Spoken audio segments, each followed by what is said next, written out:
So let's talk about spiritual, not religious. I saw this thing the other day that said, everyone who says they're spiritual, not religious is into New Age and not of God. And I disagree with that. I mean, there are a lot of people that are in that space. And if you're in that space, this is kind of who I'm talking to. You need to decipher what kind of spiritual, not religious are you? Are you on track with God? Are you following Jesus? Or are you in this space where, yeah, I'm super spiritual, but religious. I'm not into God. Like people will say I'm really religious, and I'm like, no, I'm about relationship with God. And if you want to pursue a relationship with God, I can help you with that. But I'm not going to mold you into a religion because really it is about relationship. And it's funny because this morning in my devotion, I read Psalm 53. Only fools, verse 1. Only fools say in their hearts, there is no God. They are corrupt and their actions are evil. No one of them does good. If you sit there and say, I'm not really sure God is there, then you're not trusting God. Two, you're hurting yourself. And I'm not saying that we don't all have to go down a path.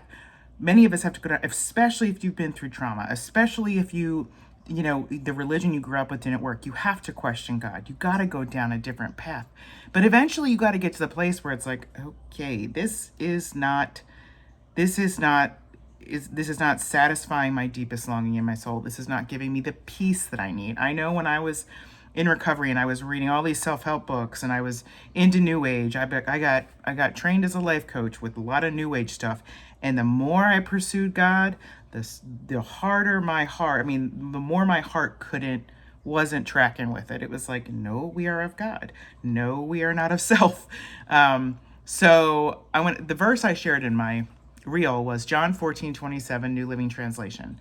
Jesus says, I am leaving you with a gift, peace of mind and heart, and the peace I give you is a gift the world cannot give, so don't be troubled or afraid. It kind of gave me two thoughts. One, it's the month of Halloween. Halloween's coming up, and it's like, I took my daughter the other day to the zoo, and they had Zoo Boo going on. I saw these things, and I'm like, I know some of you would say, don't go to that, and, I understand what you're saying, but I didn't grow up, I grew up as a Catholic, but I didn't grow up as a Christian, so we kind of did Halloween, and the Lord has been prompting me on it and helping me to let go of it. But, I don't decorate my house and that stuff. I decorate my house with fall. I'm not going to get into this debate, but I took her and there were things that I just was like, this is too scary for a kid.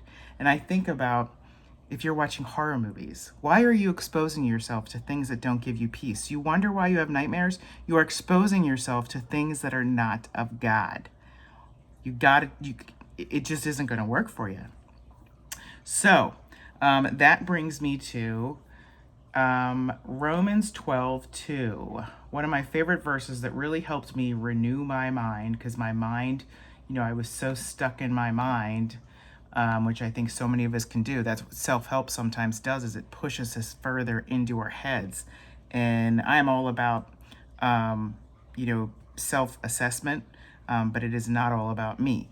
Anyway, because it's about God. So, interesting. The world is pushing more and more of this new age stuff, pushing more and more of not going towards God. And that is why I do this, because I want you to see more and more that it is about God.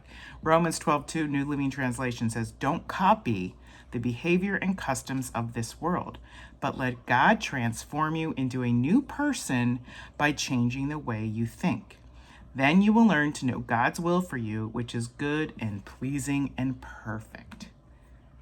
Man, when I remember when I used to read horoscopes and it was like, oh, I'm going to meet the man of my dreams today. No joke.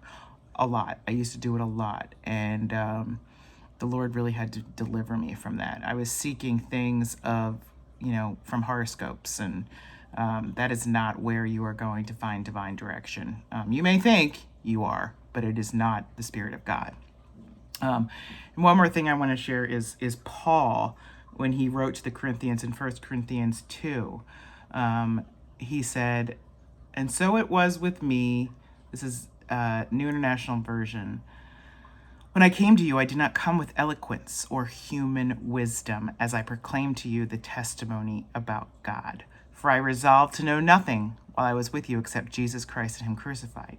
I came to you in weakness with great fear and trembling. My message and my preaching were not with wise and persuasive words, but with a demonstration of the Spirit's power, so that your faith might not rest on human wisdom, but on God's power. I think I'm going to talk more about wisdom tomorrow. Our pastor talked about it yesterday, and it's just so powerful, especially if you are not in the Word. You need to know the difference between getting, a degree and wisdom. There's a big difference.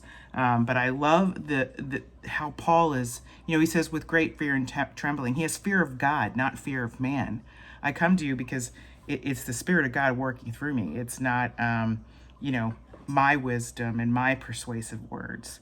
It is a demonstration of the Spirit's power, he said, so that your faith might not rest on human wisdom, but on God's power. I want you to get out of human wisdom. I want you to get out of spiritual, not religious, of this world. I want you to be spiritual, not religious, in a relationship with God. Break down what you grew up with in whatever religion you grew up with. I'm not saying don't be in it. I'm saying you have to see where God meets you. And guess where you find that? In the Bible. You need to get in the Bible for yourself, especially now. The best thing you can do for yourself with all that fear out there, whether it's Halloween, whether it's the Middle East, you need to get in the Word of God. If you don't have the Bible, please go get one. Okay, I'm going to leave it at that. Follow me at Mentor Mama Mare on YouTube and Instagram. I'm getting this teaching ready for January, so if you are kind of a newbie Christian who's wanting to get to know the Lord better, it's going to be so good for you. So, see you tomorrow.